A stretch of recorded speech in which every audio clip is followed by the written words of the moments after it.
Developing now, 5 Taliban leaders freed by President Obama from Gitmo in exchange for Sergeant Bowe Bergdahl. They may soon be free, completely free, to travel wherever they want, whenever they want. Now, this new development, part of the Obama administration's agreement with the Qatari government, and now raising more fears that the Taliban 5 may re-enter the fight. Congressman Jason Chaffetz joins us.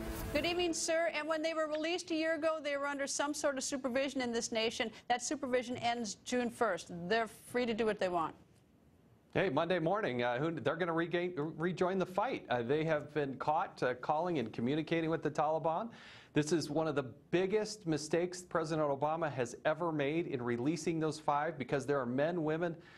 Somebody's child is going to have to get back in that fight and go engage with them again. They are dangerous people. The president continues to have no combatant strategy. He doesn't have a strategy in the Middle East, and we're putting 5 known terrorists back into the fight. It's just so outrageous. You know, I believe in trials, and that I think Sergeant Bergdahl is entitled to a trial, but he is accused of desertion, which is horrible accusation. And apparently, there isn't a lot of at least pre-trial dispute that he walked away. You know, the idea that he was swapped for 5 without the Obama administration notifying Congress 30 days in advance is required makes this all the more appalling.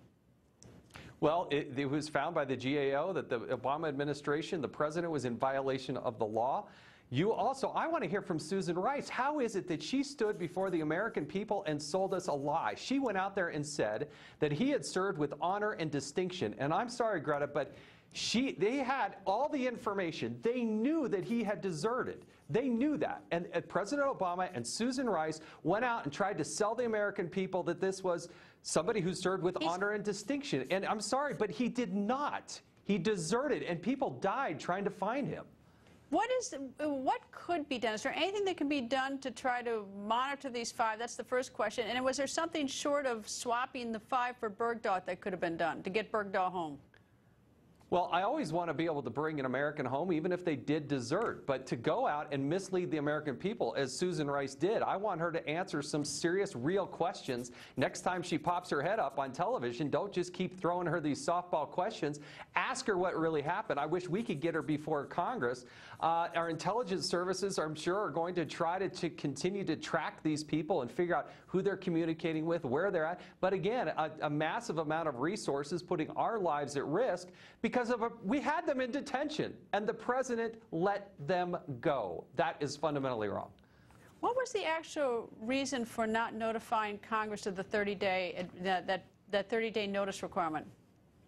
Well, I think it's because we would have, in a bipartisan way, expressed total outrage and say, no, Mr. President, you can't do that. There are already provisions in law that would have required them to give that sort of notification, but he just blew right past it. And this is something that we see as a pattern from this president. He's so desperate to close Guantanamo Bay at all costs, even at the cost of American lives. And that's why so many people are disgusted in a very bipartisan way. Congressman, nice to talk to you. Thank you, sir. Thanks, Greta.